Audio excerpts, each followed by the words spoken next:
Assalamualaikum dan selamat sejahtera semua. Pada video kali ini saya akan bertemu ramah bersama seorang individu muda yang menjadi pemimpin dalam sebuah organisasi. Saya ingin mencontohi beliau memimpin organisasi dengan mempunyai orang bawahan dan rakan sekerja pelbagai peringkat umur. Ada yang muda, sebaya dan lebih berusia serta lebih jauh berpengalaman daripada beliau. Bagaimana beliau menguruskannya? Itu satu. Jika selain saya sebagai seorang guru, saya juga seorang jurulatih bola sepak yang muda. Jadi saya perlukan tips tersebut untuk bekerja dengan orang yang pelbagai peringkat umur. Ada yang muda, sebaya dan yang lebih penting, yang lebih berusia dan yang lebih berpengalaman. Bagaimana saya untuk handle perkara tersebut? Bagaimana saya untuk menguruskan perkara tersebut dan berkomunikasi dengan pelbagai peringkat umur jika kita menjadi seorang pemimpin, orang yang di atas. Ini sangat bermakna bagi saya lah untuk saya praktikkan. Jom kita saksikan. Assalamualaikum dan selamat sejahtera. Bual bicara pada hari ini, saya bersama dengan seorang guru besar muda yang berkhidmat di wilayah Persekutuan Kuala Lumpur, salah sebuah sekolah rendah. Jadi sebelum memulakan bual bicara pada hari ini, bolehlah saya bacakan sedikit profil diri beliau. Nama beliau Puan Rohani binti Abdul Rahman, umur 39 tahun, merupakan berasal daripada Negeri Sembilan. Tahun dilantik sebagai seorang guru 2002, manakala dilantik sebagai seorang guru besar 2018. Beliau juga pernah mendapat anugerah perkhidmatan cemerlang sebanyak 2 kali sepanjang perkhidmatan beliau. Terakhir sekali, beliau juga merupakan seorang isteri dan seorang ibu kepada 4 cahaya mata. Baiklah, tanpa membuang masa, marilah kita bersama beliau. Assalamualaikum dan selamat sejahtera Puan. Waalaikumsalam warahmatullahi wabarakatuh. Alhamdulillah sihat. Okay. Saya ada beberapa soalan untuk Puan untuk diajukan. Soalan yang pertama, Puan sebagai guru besar, pengelola sekolah ini, apakah gaya kepimpinan yang Puan terapkan untuk mengelola dan menguruskan sekolah ini? Okey, terima kasih Cik Izamir. Sebelum tu saya ingin mengucapkan ribuan terima kasihlah kepada Encik Muhammad Izamir kerana sudi memilih saya untuk ditemu bual pada hari ini berkaitan dengan kepimpinan. Okey, menyebut tentang kepimpinan, ada pelbagai gaya kepimpinan yang boleh dilaksanakan oleh seseorang pemimpin. Tetapi bagi saya sendiri, saya mengaplikasikan ciri kepimpinan demokratik di mana sesuatu perbincangan sesuatu perbincangan dalam membuat suatu keputusan bersama dengan ahli di dalam sebuah organisasi itu perlu dilaksanakan sebelum sesuatu tindakan itu diambil. Bagi saya, ciri kepimpinan demokratik ini, dia memberi peluang kepada guru-guru di bawah saya terutamanya untuk memberi pandangan ataupun cadangan yang boleh disuarakan sebelum sesuatu keputusan itu dibuat. Dan cara ini akan dapat memberi kepuasan sebenarnya kepada guru-guru yang lain kerana mereka yang akan melaksanakan sesuatu program atau aktiviti yang kita nak laksanakan. Dan akhirnya ia akan dapat mencapai matlamat lah bila kita laksanakan secara bersama-sama. Jadi maksud Puan, pendapat orang bawahan dan rakan sekerja yang lain menjadi diraikanlah, didengarkan. Ya, betul. Membuat satu keputusan. Ya, betul. Soalan yang kedua, semua ambil maklum bahawa merupakan seorang guru besar muda. Berdasarkan profil yang saya bacakan tadi, umur Puan pada tahun ini 39 tahun, ya, dan dilantik sebagai guru besar 2018. Ya, betul. Jadi saya buat kira-kira Puan dilantik sebagai guru besar pada tahun umur 37. Betul? Ya, betul. Ya. Jadi mesti ada cabaran dan masalah. Sebagai guru besar muda dan wanita, bagaimana mesti Puan ada melalui dan menempuh banyak cabaran, masalah bagaimana Puan selesaikan dan hadapi cabaran tersebut? Okey, terima kasih. Berkenaan dengan cabaran pula, bila kita dilantik menjadi seorang guru besar, pemimpin sekolah, memang kita tak lepas daripada cabaran. Jadi, bagi saya tidak memandang umur tu lah sebagai satu cabaran kepada saya untuk tidak dapat menjadi seorang pemimpin yang baik. Ya, saya memang telah ditakdirkan menjadi seorang pemimpin. Jadi nak tak nak saya kena laksanakan apa yang telah ditetapkan kepada saya. Bercakap tentang cabaran yang dihadapi, macam di sekolah ini sendiri pun, ketika saya dilantik menjadi seorang guru besar, memang semua guru memandang saya dari segi umur terlalu muda.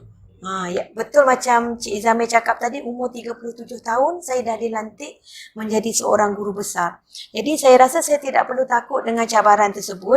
Apa yang saya boleh bagi contoh dari segi cabaran yang saya terima ketika memberi arahan. Sebagai contoh, ketika memberi arahan. Jadi saya tetapkan kepada diri saya sendiri, saya perlu yakin dan percaya dengan kemampuan yang saya ada. Yang kedua, saya mesti pastikan diri saya ada ilmu untuk saya sampaikan kepada orang bawahan saya supaya perkara tersebut tidak dipertikaikan atau dia akan memandang rendah kepada saya. Okey, sekiranya kita dapat memberikan itu dengan cara yang terbaik, sudah tentu kepercayaan tu lama-kelamaan akan timbul lah di kalangan guru-guru. Yang kedua pula, saya bagi contoh dari segi menyelesaikan sesuatu masalah. Bila ada di dalam sesebuah sekolah, memang ada masalah yang akan timbul dari semasa ke semasa. Jadi cabaran yang paling besar yang perlu ditempuhi untuk menyelesaikan masalah itu, saya akan menangani masalah tersebut dengan cara berfikir dengan lebih matang walaupun usia saya muda. Kemudian saya akan pastikan masalah yang nak diselesaikan tu ditanya dengan beberapa rakan, merujuk kepada pihak-pihak tertentu sebelum sesuatu keputusan itu dibuat. Dengan cara tersebut, orang bawahan saya akan dapat melihat kredibiliti diri saya dalam memimpin organisasi ini. Berdasarkan keterangan Puan tadi, betul lah yang Puan bagi tahu tadi masa awal-awal tadi, umur ni hanya digit saja. Betul. Yang penting pengalaman dan cara mengelola dan mengurus tersebut. Yang ketiga, soalan ketiga daripada saya, apakah nasihat Puan kepada pemimpin-pemimpin ataupun bakal-bakal pemimpin muda yang mana masih lagi ragu-ragu dengan kemampuan diri sendiri untuk menjadi seorang pemimpin yang baik? Okey, terima kasih.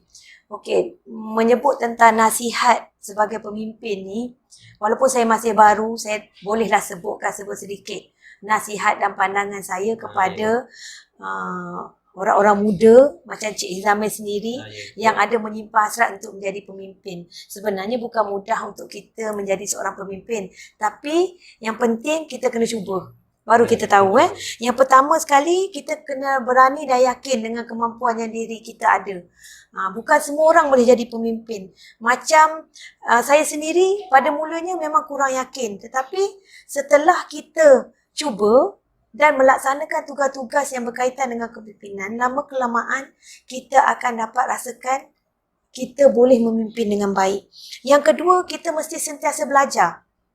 Jangan terus berhenti belajar, cari ilmu, cari pengetahuan, kemahiran yang perlu ada, terutama dalam bidang kita ceburi sekarang, bidang perguruan, apa yang terkini, supaya bila kita ada pengetahuan, ada ilmu, ada kemahiran, kita akan lebih dihormati oleh orang lain.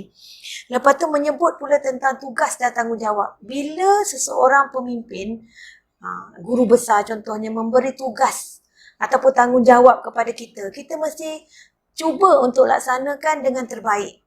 Apabila kita dapat laksanakan dengan baik tugas dan tanggungjawab tu, secara automatik orang akan lebih mempercayai kita. Dia yakin dengan kita, kita boleh buat kerja tersebut. Dan akhir sekali dari segi disiplin diri. Disiplin diri memang perlu tinggi. Nilai-nilai diri yang perlu ada dalam diri pun perlu tinggi. Kerana bila kita ada disiplin diri dan nilai yang tinggi, kita boleh menjadi contoh kepada orang yang ada di sekeliling kita. So, secara automatik, kita akan lebih dihormatilah oleh orang sekeliling. Dan mereka akan yakin dan percaya dengan kepimpinan dan bakat yang kita ada. Okey, berdasarkan penjelasan Puan sebelum sedikit ni, saya ambillah sedikit kata kunci yang Puan keluarkan tadi. Contohnya seorang pemimpin ni perlu penuh ilmu di dada. Ya. Penuh ilmu di dada, baru kita boleh memimpin dan mengelola sesuatu organisasi itu dengan baik lah. Ya, betul. Okay, untuk soalan seterusnya, apakah impian Puan dalam bidang ini? Mungkin Puan nak pergi lebih jauh lagi ke, mungkin satu hari nanti menjadi pengarah pendidikan ataupun mungkin yalah ada rezeki menteri pendidikan juga. Okey. Okey, terima kasih. Untuk impian lah, setiap orang memang ada impian dia sendiri. Saya sendiri pun tak terkecuali lah. Untuk di peringkat sekolah ini sendiri, di SK Puteri Pandan 1 ni, saya memang ada menyimpan impian dan hasrat untuk memastikan sekolah ini akan dapat bersaing dengan sekolah-sekolah yang lebih elit dan sekolah-sekolah yang lebih cemerlang di peringkat yang lebih tinggi lah. Kemudian yang kedua, sekolah ini juga merupakan sekolah transformasi untuk tahun 2020.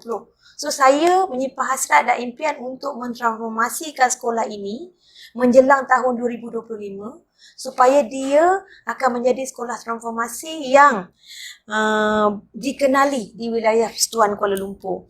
Selain itu juga saya ingin melihat dari segi kemenjadian murid menyeluruh dan holistik dari segi akademik, ko-kurikulum dan sikap. Okey. Untuk soalan yang terakhir, jika Puan hari ini bukan seorang guru ataupun guru besar, siapakah Puan hari ini? Okey.